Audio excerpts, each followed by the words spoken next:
when we shift focus to your other businesses, you did mention about the stressed asset space. You were sounding very excited earlier when the whole IBC process started. With Bain, you have a $1 billion fund, but nothing meaningful has come out of it. Why? So I think we are still very excited about it. We have got several deals which are in the cooking. One of ours, very well known, has been in there is a matter of dispute. We had funded Dalmia in the acquisition of Binani Cement. There is a dispute. Dalmia and us were declared as H1 in the process.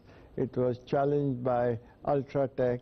That matters before the NCLAT, and we'll await what the decision is, and then we'll see. But besides that, I think you will see in the next month or two, we'll be announcing a few other deals. The process is gaining a lot of momentum. I think the whole IBC process, and so with us. Also in the fundraising, I think we have some of the marquee names already coming to us. So I think you'll see some action there. Our team is there, and it's all through the NCLT processes only you will be looking at stuff, or is it outside of IBC as well? One of the things that's happened because of all the changes in the law and what government has done, and the Reserve Bank, is that there are many people who would otherwise have never wanted to settle are coming and talking to us, and just before the NCLT process starts. So we will see a combination of both. So we are going to probably announce in the very near future both deals within the NCLT process and outside.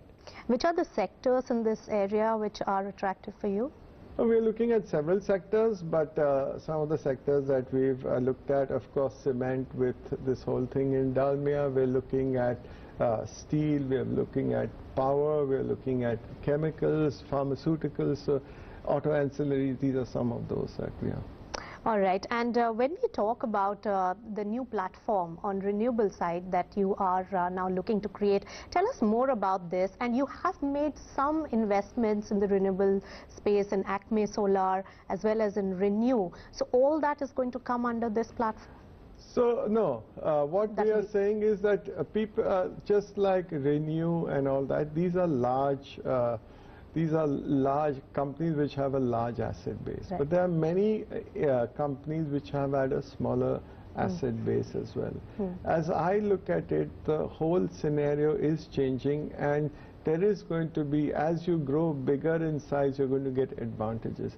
So we may be acting as accumulating different assets, and we'll have a fund. We are not going to be investing in it as a sole. We're thinking of actually launching a fund which would be there for the renewable sector. It's still some work in progress. We are still studying what the options are, what is the valuations and possible, and probably will list a fund. Which are the other new areas or sectors that are attracting your attention, Mr. Piramal? Piramal Realty is actually growing significantly there with new parcels coming in and lots of options available. Right. In this space, again, we feel that just as we talked about consolidation in renewables, I can see a consolidation taking place for commercial spaces. Our belief is that a commercial office space is going to grow up the demand as the economy grows well. And there is, again, smaller developers, or not the large ones. They do have spaces, but large companies, and especially global corporations, are not willing to, rent them out because they don't have that brand name.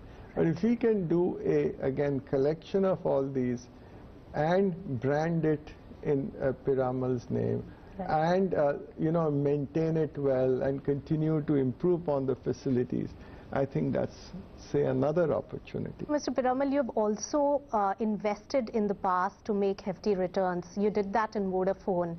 Are there other such avenues that you are eyeing right now? Which are the areas that look good? So in this, we are opportunistic, and wherever there are opportunities, if we can identify what the risks are, what the returns are, we are always ready to do that. And we continuously evaluate opportunities. It's not necessarily in a particular sector. It could be across sectors. And that's how we look at it. Because you're known to be the biggest deal maker on the street. So what are we gearing up for, and which sector is what I want to know? So I just think that the Indian economy, I see the future as actually good. And I'm very optimistic of what's happening in the economy, in the country. I think I would say that in the future, let's say about 5-7 years ago, we invested a lot outside of the country. Today, I would say that India is, to me, the most attractive place to invest in.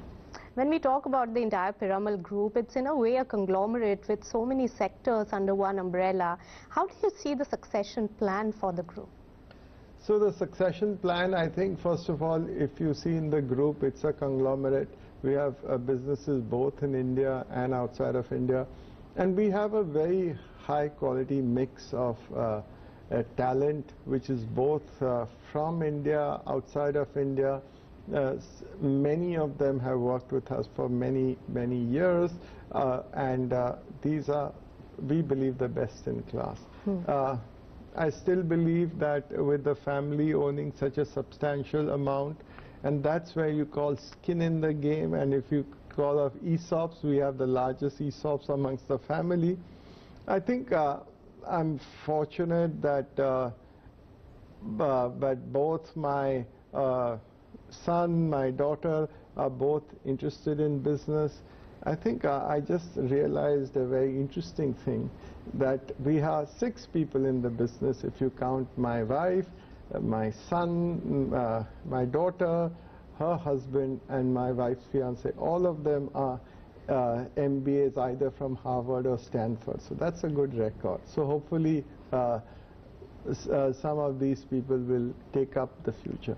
Talking about Piramal Foundation, of course, corporate social responsibility is so important, and Piramal Group is doing a lot on the trust front. So tell us something about that, and what is the ethos and the mandate with which it operates? We have a great team of people, very dedicated. Actually, we employ 5,000 people in our foundation. And we are working in the areas of education, where we are touching now 500,000 kids on a daily basis. We are doing in healthcare, again, our beneficiaries, we have touched something like 9 crore beneficiaries, and in clean drinking water as well. We believe that the private sector or individuals can create new innovative solutions, and we believe in scale, and we believe in partnership with government. So today we are working with 14 state governments, we are working with the central government in these areas. All right, good luck with that, and thank you so much, Mr. Piramal, for taking all my questions. Thank you so much for joining us on CNBC TV18. Thank you, Nisha. Thank you.